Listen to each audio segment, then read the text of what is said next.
Day 6 of the November-December 98 7-day retreat in Springwater.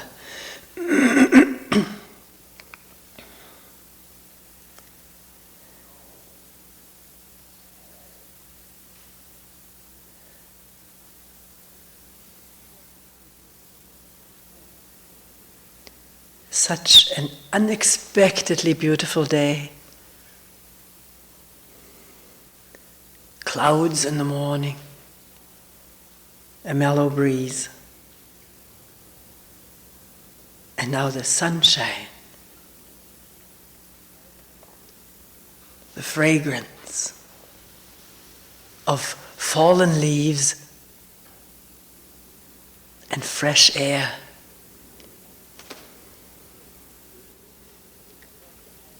Walking this morning down the hill and up the hill, across the highway and along the street. There was such gladness in the heart.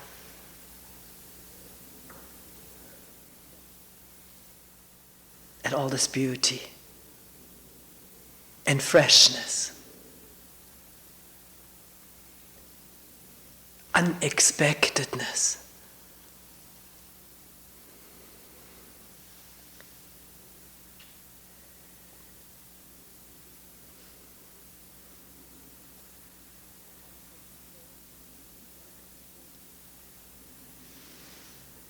Any concerns one may have had vanished into thin air, fresh air.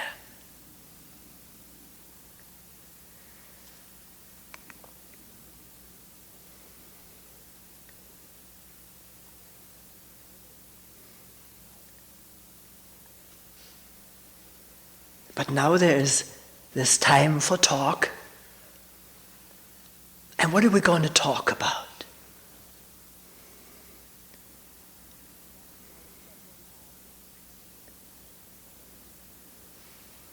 Last night someone asked about this matter of ego.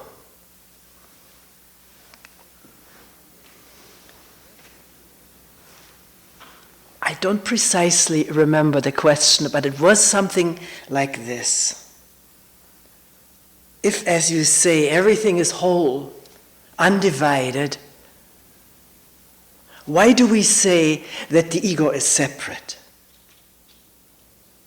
How can it be? It doesn't make sense. That was the implication.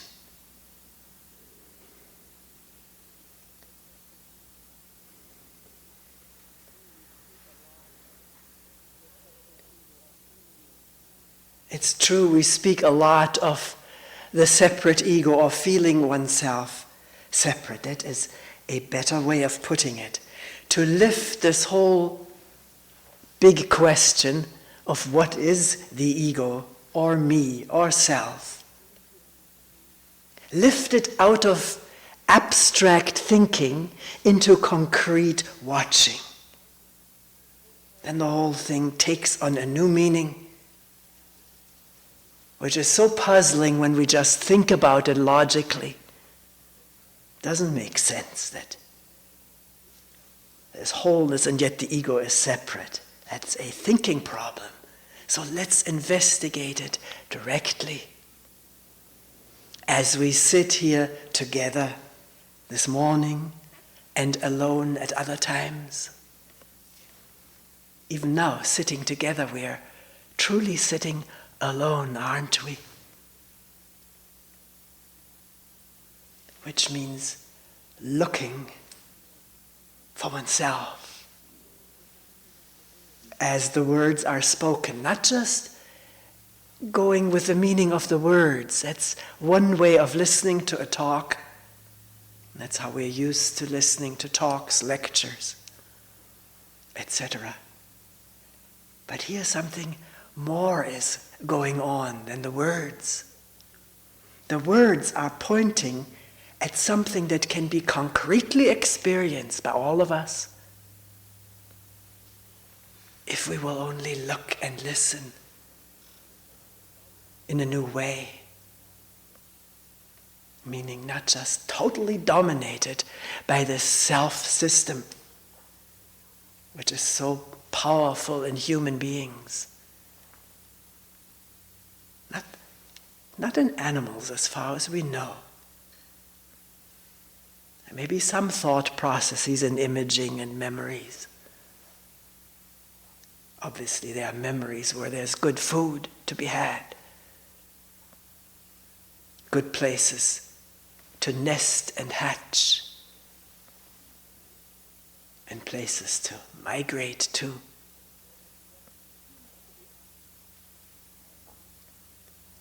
But what seems to be absent in animals that makes them so attractive to us is thinking about themselves and worrying about themselves in historic, story-like fashion.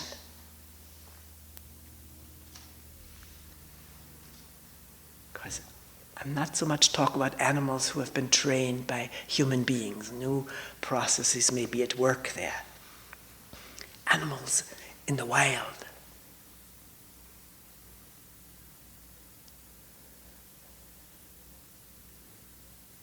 Somebody told me about watching a fox for the longest time up in the meadow.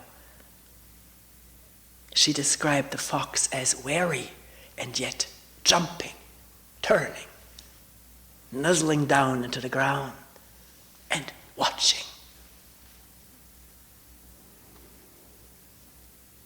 But there's this immediacy of animals attending, a deer watching around, looking, and then browsing again and looking. It doesn't seem to be distorted by thought, but in touch with the immediacy of the situation. Is it dangerous? Does it require running into the thicket? Or is it all right in this moment?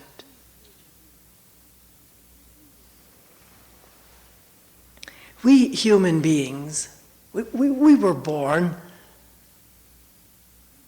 to just go for it, go for the breast or the bottle. Excrete, cry, sleep, with no imagery about ourselves that comes with time. How we think about ourselves in terms of how our parents think about ourselves.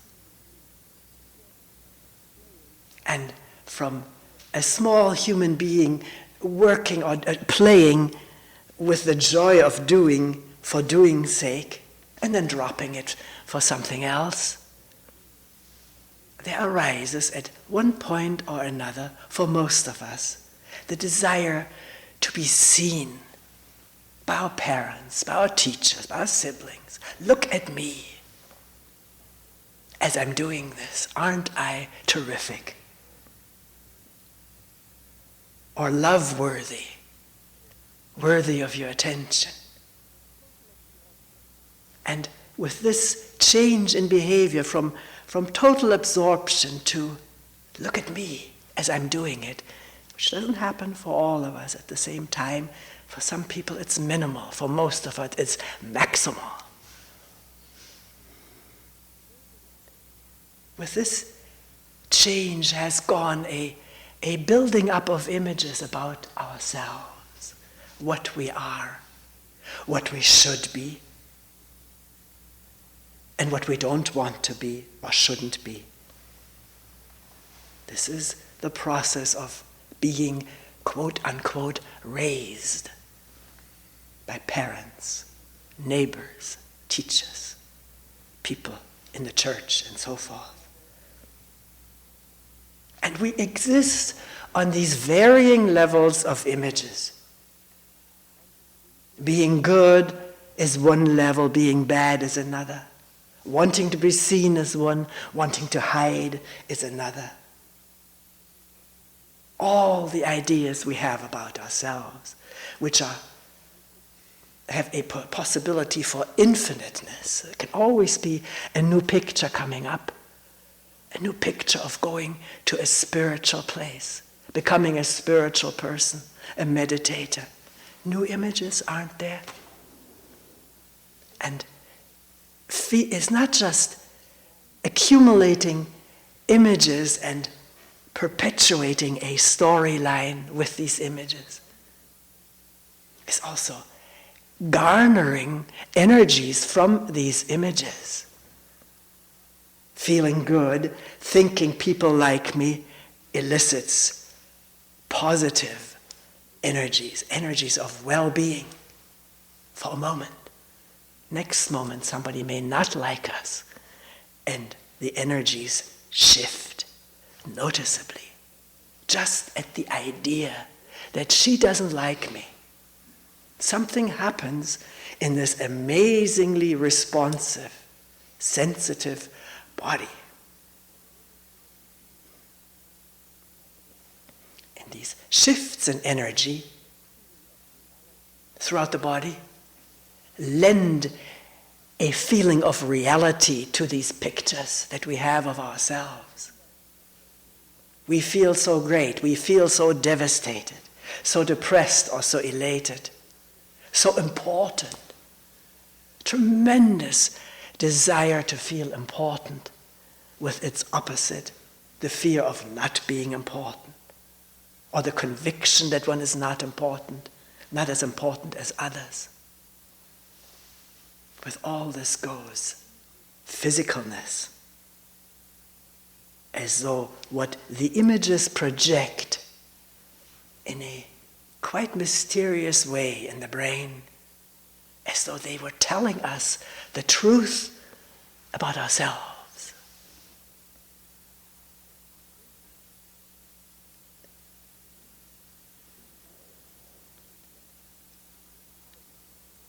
Can we observe it as we go, as we relate, as we hurt, as we gloat? Observe it. What is it that hurts? What is it that feels so great right now? Is there image involved? Somebody, I think, thinks well of me, approves of me, gives me high marks. We talked about that last night. This fear of low marks, even though one may have gotten A's all one's life. Yet the fear, it isn't enough. It isn't enough because this existence through images is a highly precarious one. Insufficient. It needs a constant bolstering and boosting through new images, new confirmation of old images. And the moment one confirmation does not arrive, a sagging feeling.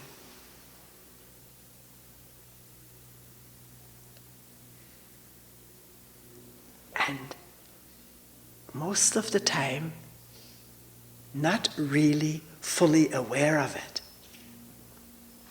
We can say we're conscious of this, which means we're thinking about ourselves.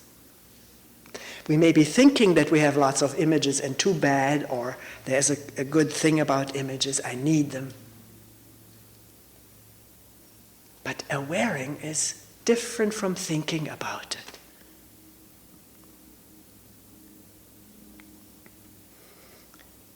It's seeing an image arise. It reminds me of an incident also back when we were still at the camp renting a Y camp for retreats. And one person had told me something about himself, which was very revealing, very interesting. And I brought it up in a talk.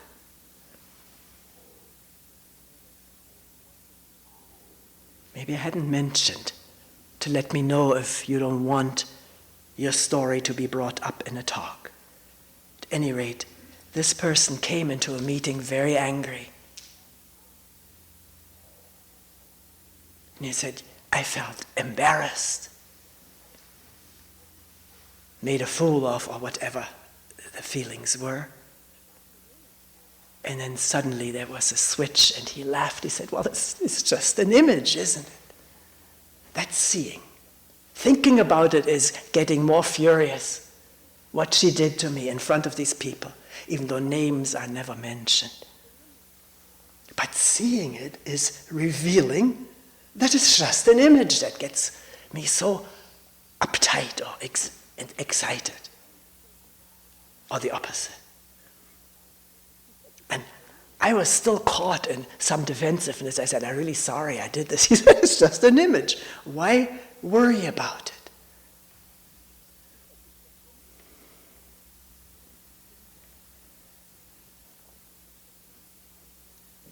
So for a moment, there was a feeling of being isolated, singled out, which is the essence of feeling separate. Singled out is also an age-old, millennial punishment for human beings, to be made the public laughing stock or anger stock.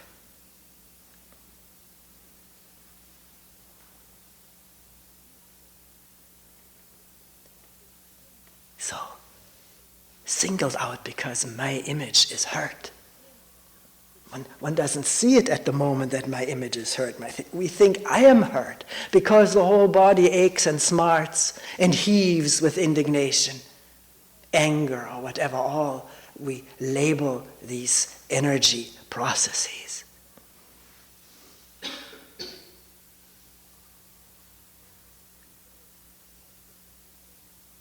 We feel separate because there is identification with an image of me as I would like to be seen,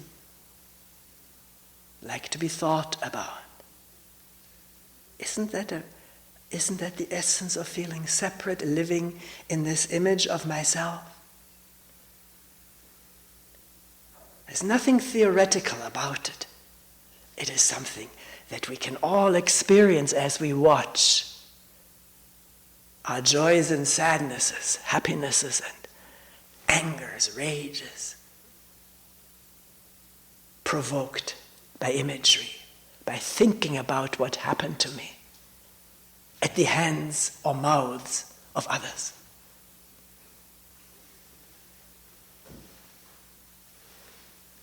And then maybe a moment of insight into this amazing game that the brain plays. And it's just imagery. There is no separation. I don't have to be mad at her anymore. She doesn't have to defend herself. It's just imagery. How to see that? I don't know how. It becomes transparent to human beings who are at least mildly interested in this. What brings about the suffering? We don't ask what brings about the pleasure. That we usually like to stick with. But pleasure turns often into pain when it doesn't continue, when somebody else takes it away, or circumstances annihilate it. Then there's pain.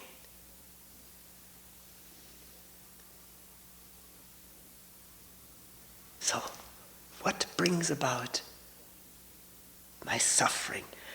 Maybe the word is already too abstract. It's been used, and all life is suffering and so forth. We don't want to live in abstractions. What brings about this feeling of tension, alienation, loneliness? Nobody loves me.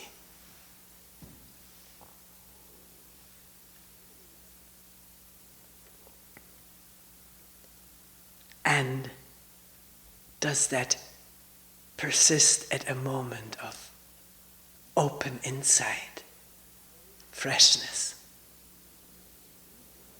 which is marvelously free from imagery? At least for that moment, the brain is at work trying to make this into a new image, into a memory which sort of dangles there. I have to get that back. I have to repeat it. How did I do it? And the brain will search its files and say, you did this and this and this before this marvelous clarity took place. So this and this and this has to be repeated so that the clarity comes again. And to one's dismay, one might find this does not work. Because the ego, the wanting to get something, is at work. And as long as wanting to get something is at work in this body-mind, it's closed. It's in pursuit of something. And if one wants to really find out about this in pursuitness or being in pursuit, then one sits with it quietly. Sometimes it's not very coarse, not very obvious. And people tell me this all the time. It can be so subtle, wanting something for myself, which is a disturbance in undivided presence. Not judgmentally said, but actually experienced. So, in sitting quietly and feeling something is awry, something is not quite in sync, wonder whether there is a trace of wanting. Maybe it's not just a trace, maybe it's huge. I want more of this, I want to get out of here. I want to get home, where things are so much more interesting. One thinks now, once one is home, one wants to get back here because things are so beautiful and peaceful. And the food tastes good. Maybe not to everyone, to me it is. The food every day is a revelation. Even tofu, peas, and mushrooms, eaten for the 1,003rd time. Maybe more. Somebody figured it out for me once. Because it dates back to the Zen Center. It's not new with Springwater. Maybe some modifications. I used to cook that at the Zen Center and put saipan noodles into it too, which became too complicated, not just for the cook, but for the eater. Do you know those saipan noodles? These slippery white things.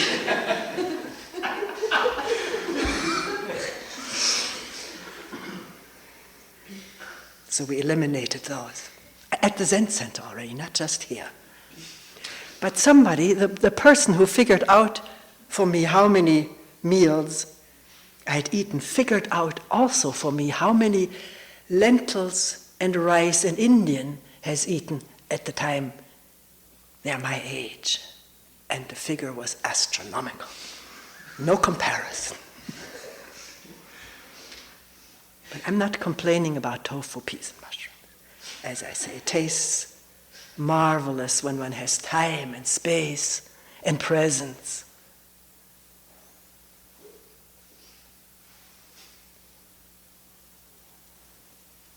Lifting the spoon or the fork, and the fragrance, the chewing, the salivating, swallowing. Or is the mind already with the next bite, with a second helping, to watch it? Not to be down on oneself, but open with oneself. How is it? And if it's noticed that the mind is somewhere else, there's already a moment of awareness. And it needn't go into a tirade of judgment, but can just be here again with the chewing, the sitting, the sounds. It's like a musical piece, all these spoons and clickings and chewings.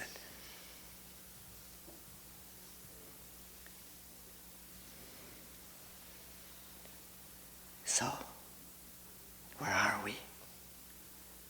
We're exploring this me-ness, the ego. I don't use the word ego very much, but did use this today because somebody used it, and it's sometimes nice to have a fresh word. But ego has a lot of evaluation around it already. So does self. Selfishness, self-centeredness, which are all denoting something, but could just slip into the category of blame or condemnation. Image. I don't want to be. I'm not selfish. I don't want to be. I'm altruistic. So ego has that quality too, being egotistical, ego involved. I guess all of these words need to be severed from their associations and used as a pointer to look at what's actually happening for you and me. As somebody criticizes us, doesn't say to us what we would like to hear, and something tightens up in the body, maybe defensively, or wanting to pay back, to watch it all. This amazing grace of awareness.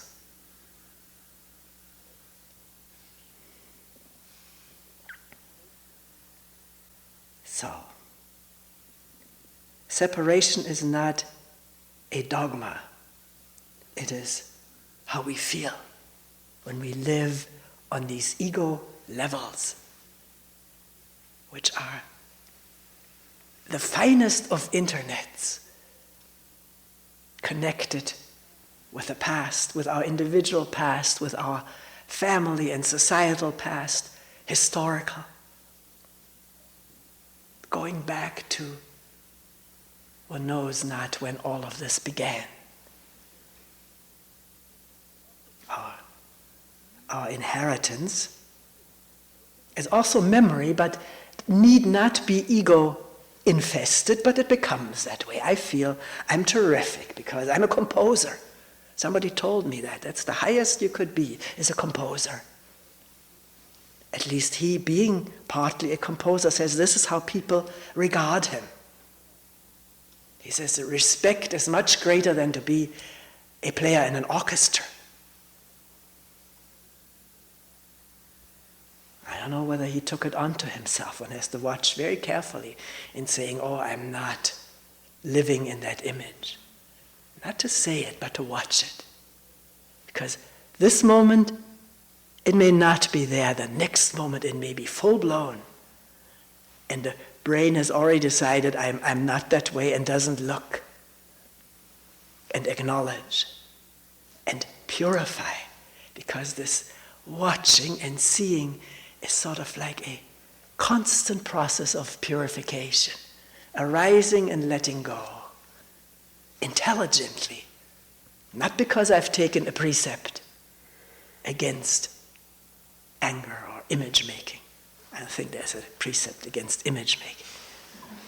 There could be, there should be.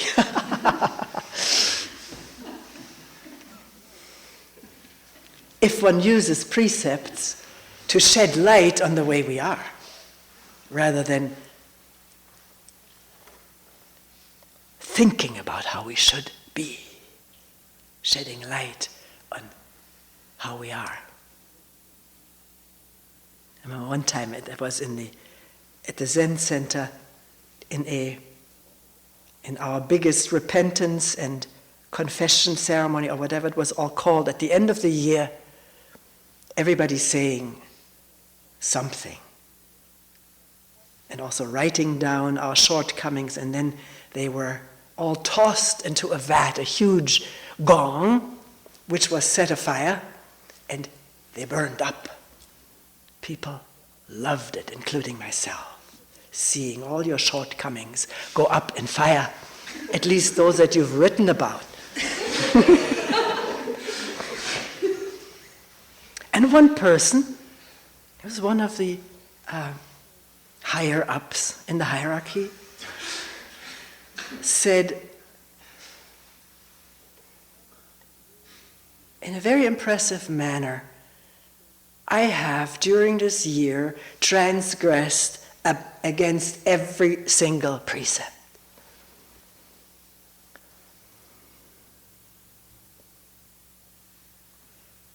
And then we took them again. So why am I off onto the precepts? And remember,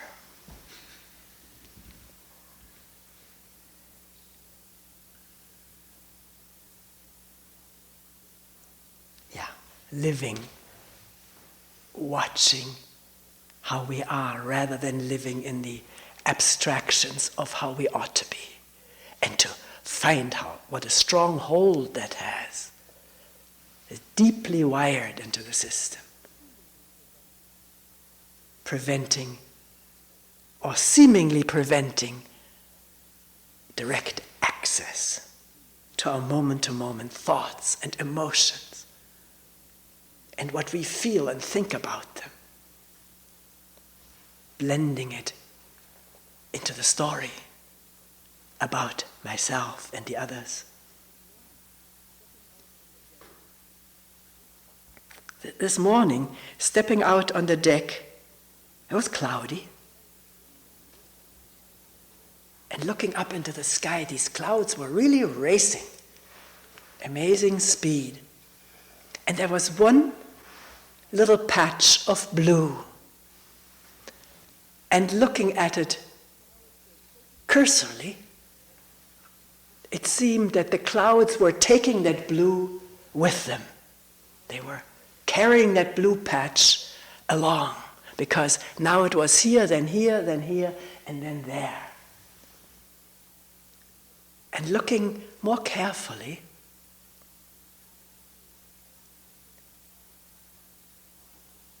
it was clear that that sky was there all the time. It was the clouds that were racing across it, covering it, opening up, revealing it, covering it up.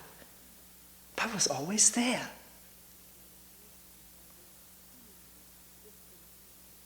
Appearing here or there, seemingly different pieces of sky. But as the clouds finally parted, there's not different pieces of sky. There's one sky. Open or covered or partially covered.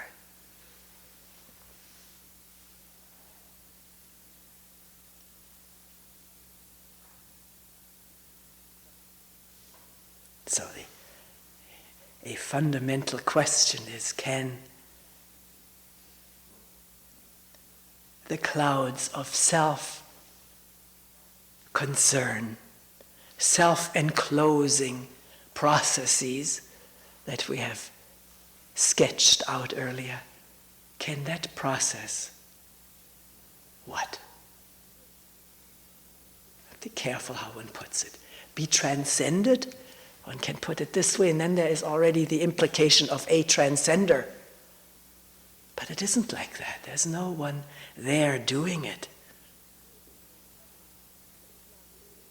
Sometimes I've said it is as though suddenly the plug was pulled out of this whole internet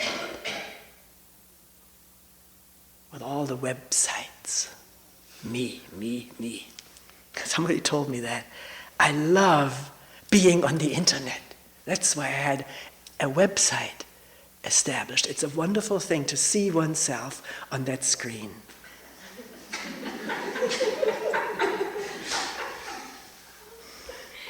Now we feel important because we're on the internet. Together with what all? No judgment.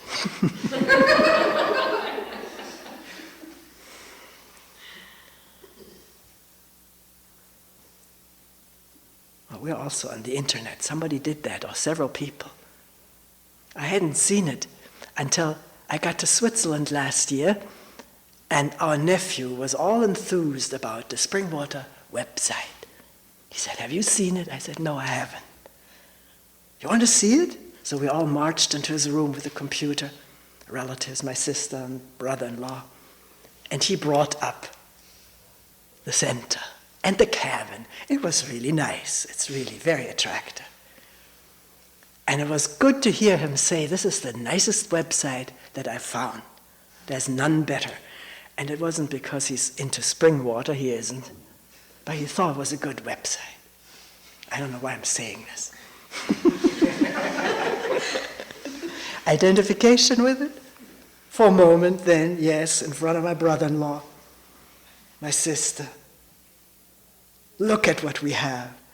But if you have lived with imagery awarely for a while or for some 30 years, they lose their attractiveness because you also see their dark side,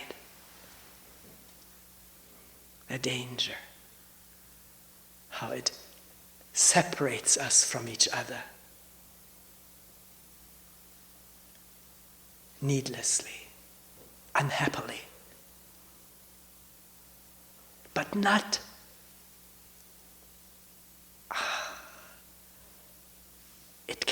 something can give or open. This is the amazing thing. And when there's openness and a feeling of being together, we sometimes say that when we feel good. This morning on the walk, I really felt together. Nothing was hurting. This whole body was one energy system with everything. Not separate. Not worrying about itself, etc.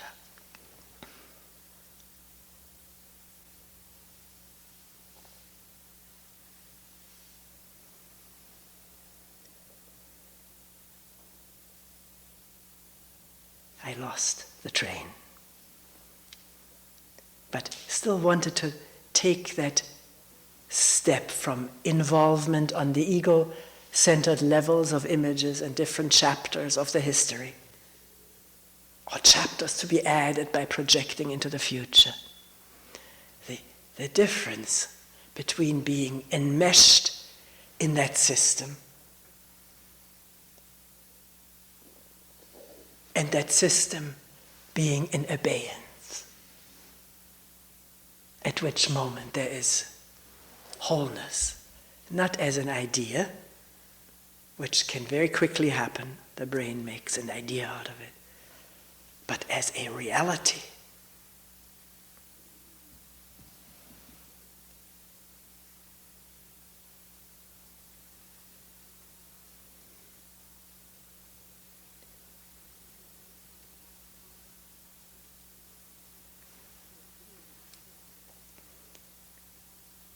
I just want to say a few things about leaving the retreat, because that comes up a lot for people. Because tomorrow we will have readings, poetry, and so forth. A few words, because many people are apprehensive about leaving this place. How will it be at home, at work? I'm afraid I'll be in the same old rut.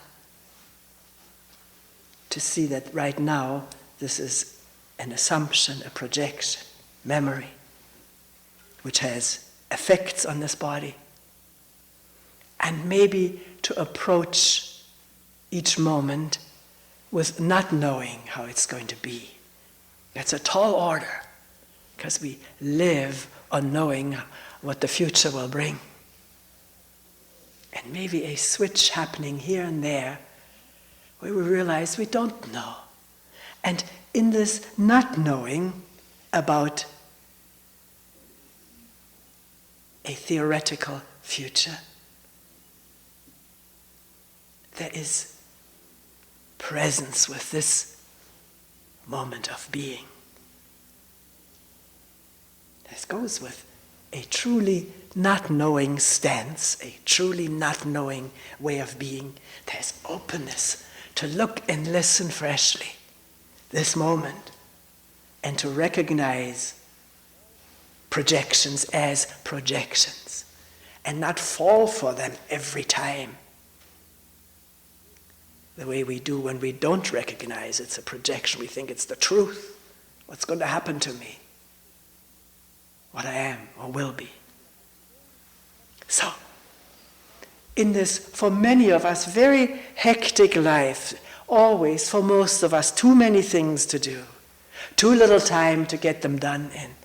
And with that, a lot of stress and tension and anxiety, feeding images of succeeding or failing, for instance.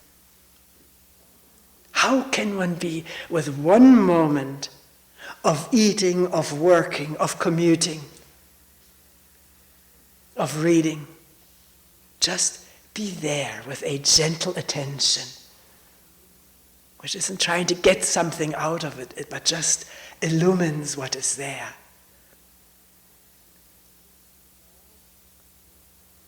I find this to be the solution to all daily problems, or nightly problems. To be with this moment so fully, with the energy here now, that it's wasteful, it's felt as wasteful or inappropriate to think much of the next one. How can I do this, write this letter or whatever, when I already think of all the letters I still have to write? Then there begins to be a sweating and palpitating and not withness. So to come back to just this one letter, and the work flows so differently than if while doing this I think of all the other things I also have to do. And the panic this creates, or the rushiness, slurring over everything just to get it all done. And really nothing has gotten done. And in one moment of being here, everything is done.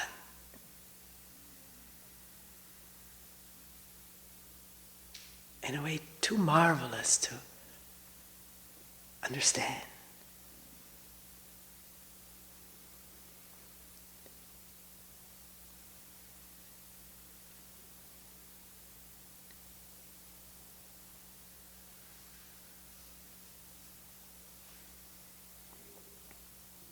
By which I'm not saying there aren't projects and things where we have to project something into the future. We have to do that. But if we do it, can it be unhurriedly? And realizing I have to imagine what plane to take, who's going to pick me up in California, where to stay, and so forth. It's part of the moment-to-moment work. Just because it works with projections into the future does not mean being swept away with it. It happens with the same awareness as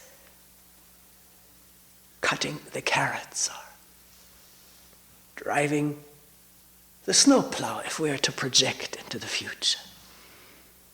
Yeah, there could be already driving the snowplow now, and look at it. Who would have thought it?